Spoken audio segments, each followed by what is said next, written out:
स्वस्ति प्रजाभ्यः परिपालयन्ताम् न्यायेन मार्गेण महिं महिषाः।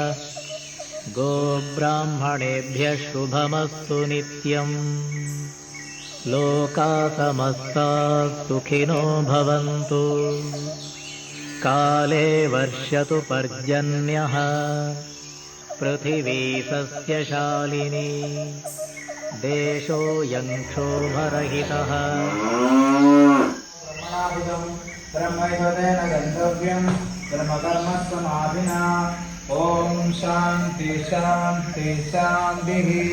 बोलो शिव भगवान की जय, गंगा मैया की जय, अन्नपूर्ण श्री की जय, श्री रामचंद्र भगवान की जय। हरि ओम।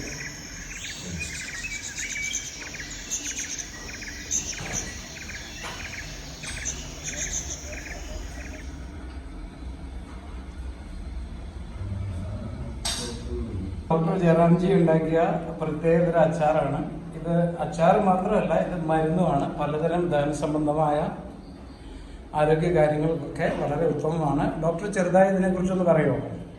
അത് മെയിൻ വാഴപ്പിണ്ടിയും ശതാവരികളുമാണ് ഇതിന്റെ മെയിൻ കണ്ടന്റ്. അതുകൂടാതെ അമൃതരജന്യാദി കഷായവും പടവലമില്ലാതെ കഷായവും കൂടി ചേർത്ത് മെഡിക്കേറ്റഡ് അച്ചാറാണ്. അപ്പൊ ദഹന സംവിധാനത്തിനെ ക്രമപ്പെടുത്തുന്നു, ദഹനത്തെ ത്വരിതപ്പെടുത്തുന്നു. അതുപോലെ ഗ്യാസ്ട്രിക് പ്രോബ്ലങ്ങളൊന്നും ഉണ്ടാവില്ല. ഇമ്മ്യൂണിറ്റി കൂടുകയും ചെയ്യും. ഔഷധത്തിന് സിമ്പിൾ ഉപയോഗിക്കാവുന്നതുപോലെ ദൈനംദിന ജീവിതത്തിന് ഉപയോഗിക്കാവുന്ന പോലെ ലൈറ്റ് ആക്കിയിരിക്കുന്നതുമാണ്.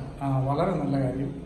എനിക്ക് ഇതിന്റെ ടേസ്റ്റ് ഇഷ്ടപ്പെട്ടു. അപ്പോൾ ഇതിന്റെ ഗുണങ്ങളെ കുറിച്ചും കൂടി ഒന്ന് അറിഞ്ഞിരിക്കുമായിരുന്നെങ്കിൽ നല്ലതാണല്ലോ എന്ന് വിചാരിച്ചാണ് ഞാനിപ്പോൾ ഡോക്ടറോട് ചോദിച്ചത്. Thank you very much. കഴിക്കൂ എല്ലാവരും കഴിക്കൂ. ഞാനിരിക്കുന്നു, ഒരു വീഡിയോ ഒന്ന് എടുത്ത് തീർത്തോട്ടെ. ഓക്കെ.